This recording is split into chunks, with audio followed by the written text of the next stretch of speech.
Today, we're digging into David Rock's fantastic book, Your Brain at Work. We're going to get super practical and look at the science of how to work smarter, not just harder. So let's kick things off with a question I think we can all relate to. In this world of endless notifications, back-to-back meetings, and just information everywhere, why is it that the work that really matters, that deep, focused thinking, why does it leave us feeling so completely wiped out? To get to the bottom of that, we've got to start with part one. Let's meet the director of our mental show. This is the part of your brain that's running the whole operation for pretty much every conscious, high-effort thing you do at work. And we're talking about the prefrontal cortex. It's this small, pretty new part of our brain, evolutionarily speaking, that sits right behind your forehead. And get this, it's only about 4 to 5% of your brain's total volume, but it is directing all of your high-level thinking. We're talking setting goals, solving tough problems, all of it. Now, David Rock gives us this really brilliant metaphor to help us wrap our heads around how this thing works, and more importantly, its limits. I want you to think of your prefrontal cortex as a small stage in a theater.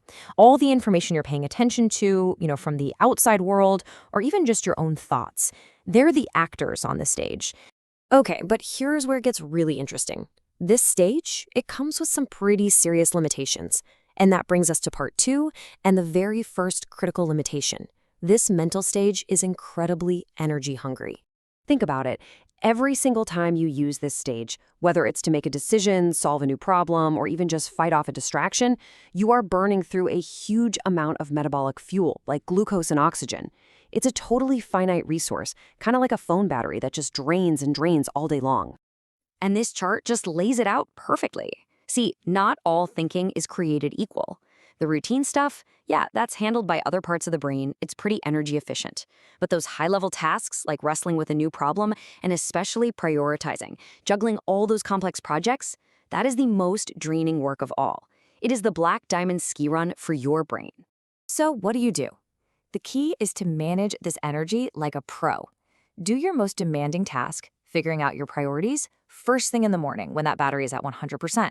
Tackle your toughest creative work when you feel your sharpest. And please, get those complex ideas out of your head and onto a whiteboard or a piece of paper. You want to save that precious stage space for connecting the ideas, not just holding them. Now that brings us right to part three and the second major limitation of our mental stage.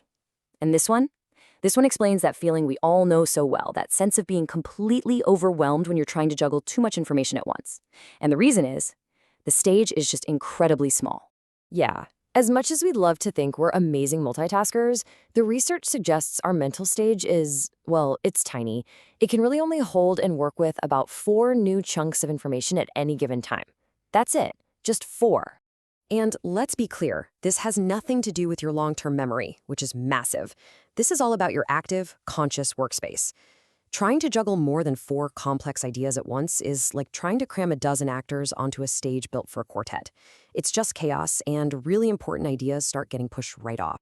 So the strategy here is to work with this limitation, not against it.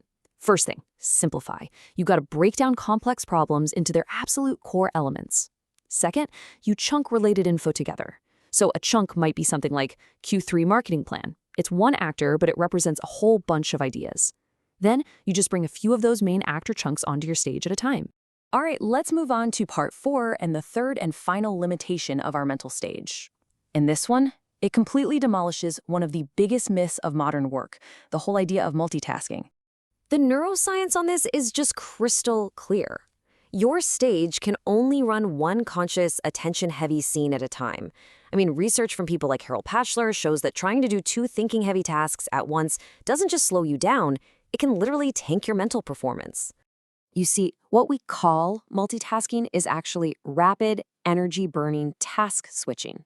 And every single time you switch, you're forcing your brain to disengage and then re-engage, which, as you can see, leads to way more errors, terrible memory for what you were just doing, and a huge spike in stress.